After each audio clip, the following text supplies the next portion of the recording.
All right, thanks for joining me today. Our topic today is how can leaders recognize and address toxicity in the virtual work environment? So that's what I'm interested in today. What do you guys think? How do you address and recognize toxicity? Oh, tough topic. I was thinking about this. I was thinking I didn't want to go first because I was worried about everyone else. But so I was thinking about this before we started, and it's really interesting. It's complex, it's difficult, and like being a good coach, I go back to, well, let's talk about what toxicity means. That's where I started my thinking, and I realised, having an engineering background, that if you imagine your water is toxic, right? Let's say this water is toxic. It only needs one drop of something bad in there to make that toxic. Only one drop, and then that whole water is ruined. And it made me think, well, what about in a culture? It takes one person. And unfortunately, the toxic person is usually the best at brown nosing, and so the leader might think they're the best person.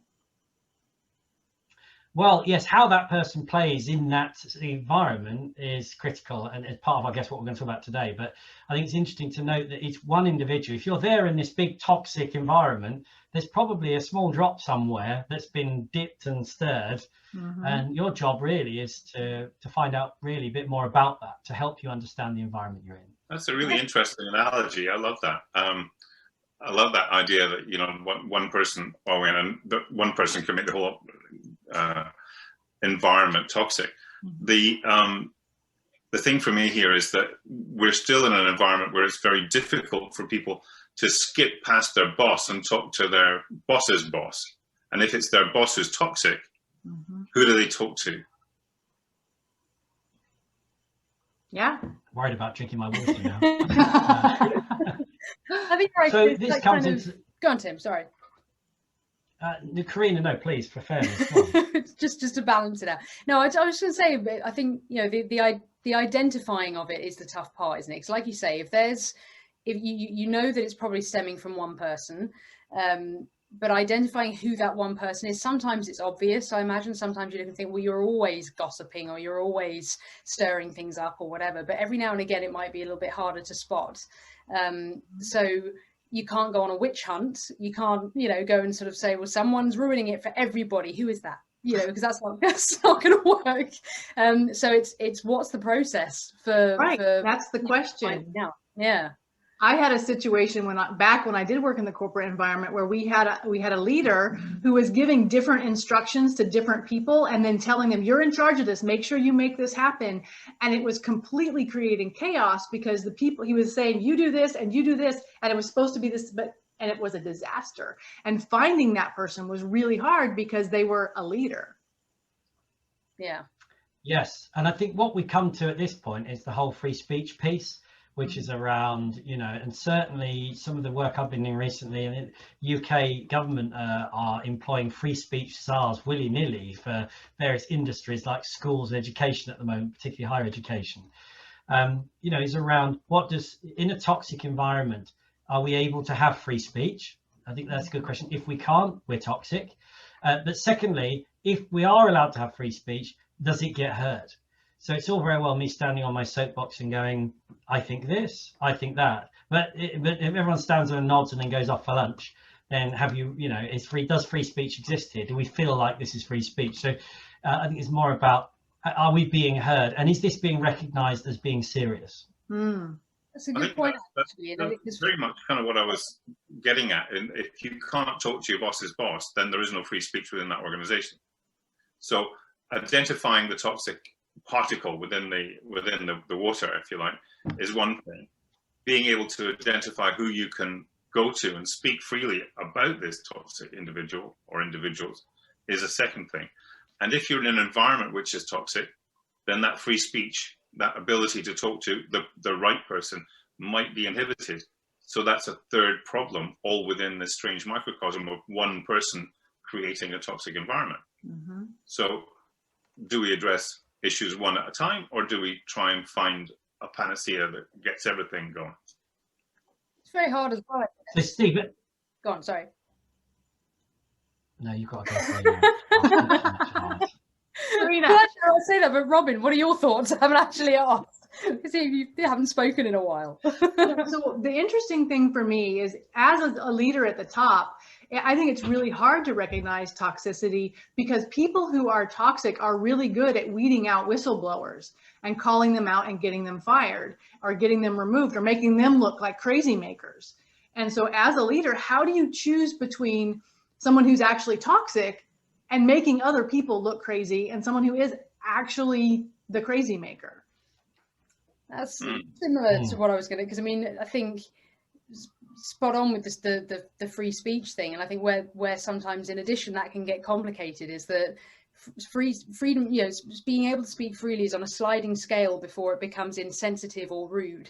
And I think if you've got somebody who is speaking freely and openly and saying, you know, well, I'm just telling the truth, I'm just honest, I'm just being honest, you suck, I'm just being honest, you know what I mean? You kind of think it doesn't help matters. You're free to say your opinions, but perhaps people aren't being careful enough, and that's what's disrupting things. Do you know what I mean? So it's right. Hiding behind authenticity.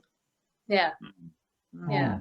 Mm-hmm. Yeah, I wonder about the issues. I mean, I have a personal example, an example that I experienced, which is an organization at a big open plan office full of their high-end execs, and their entire marketing department was toxic.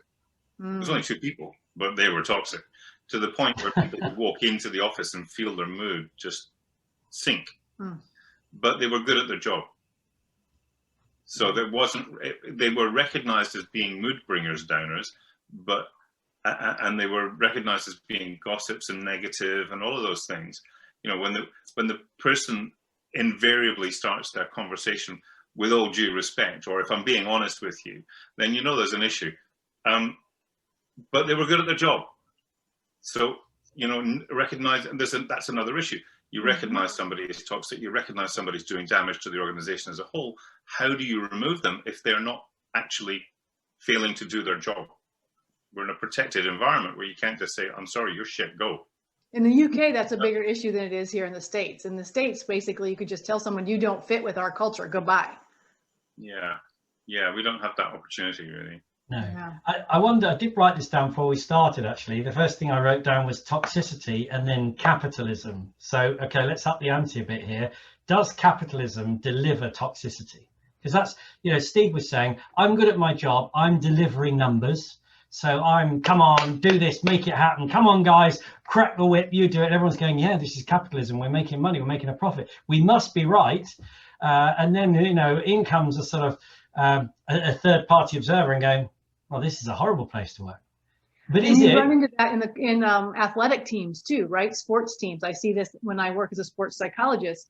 Well, he's a really, really great wide receiver. We can't be gone with him, but he's horrible in the locker room. And where do you draw that line? Where are they costing you more in the damage they're doing to their teammates than they're making you in what the work they actually output? And in his book, Sir Clive Woodward, the England rugby coach, says very clearly, if you're not good in the locker room, you're gone. It doesn't matter how good a player you are. And that's one of the things he cites as being a key thing for them winning the World Cup. I'm going to flip that around, and this is again from personal experience. I was in an archery competition and I was shooting off in the final rounds against a guy from one of the universities, one of the English universities, I can't remember which one. And we'd gotten to the point we were head to head because we had pretty much tied the whole way through. And it's a single arrow at a time. So, you know, you're literally shooting for your life with every arrow. And this guy pinged a 7 and I pinged a 10. And he walked back to the line and his coach said, well, that's 3 years wasted, isn't it? And walked off. And that's the coach being toxic. Yeah, that's terrible. That's bad. Terrible. That is bad. So we have 40 seconds left. I want to wrap it up real quickly by just saying, it sounds like what we're saying is that if you have a toxic person, you need to weed them out. But doing so really takes finesse and challenge. And as a leader, you have to be willing to look at it and not just look at the bottom line, what is the person producing, but look at the damage they're causing to your organization and being willing to listen and figure out who is crazy making and who is toxic. Yeah. All right, guys, thanks for joining this conversation. It's been it's hard. 10 minutes is tough, but I appreciate it so much. Awesome. Good stuff. Another Thank you.